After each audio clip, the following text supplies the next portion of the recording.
आता पाहूयात पुणे जिल्ह्यामधल्या टॉप 9 बातम्या।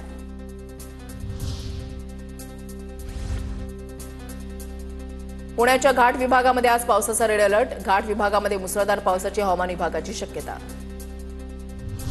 पुणे शहरामध्ये हातभट्टी दारू विक्री करणाऱ्या 16 जणांवर गुन्हे दाखल। पोलिसांच्या कारवाईमध्ये हातभट्टीची दारू आणि रसायनं नष्ट। कारवाईमध्ये 29 पोलीस अधिकारी 95 पोलीस अंमलदारांचा सहभाग। पुणे महानगरपालिकेच्या प्रभाग रचनेचं काम अंतिम टप्प्यात। प्रभाग रचनेचा आराखडा 4 ऑगस्टला नगर विकास विभागाला सादर केला जाणार।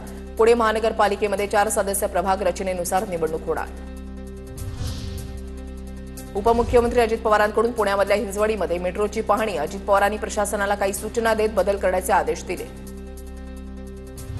पुण्याच्या मार्केट यार्ड परिसरामध्ये वाहतुकीमध्ये बदल। काही मार्गांवर जड अवजड वाहनांना वाहतुकीसाठी 24 तास बंदी राहणार।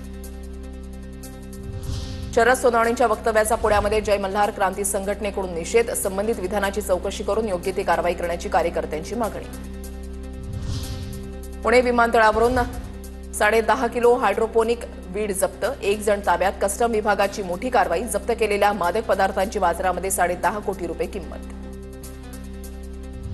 पुण्याच्या छावणी कोंढवा परिसरामध्ये घरफोड्या करणारी टोळी गजाआड। घरफोड्या करणाऱ्या टोळीतील 3 अटक। पुण्याच्या राजगड तालुक्यामधल्या मेट पिलावरे गावच्या हद्दीमध्ये नागरिकांचा खडतर प्रवास। कोंढाळ करवाडी धनगर वस्तीमधील ग्रामस्थांना लाकडाच्या साकवावरून करावा लागतोय प्रवास। वस्त्यांमध्ये जाण्यासाठी ओढ्यावर बारामाही पूल आणि रस्ता नसल्यानं अडचणी।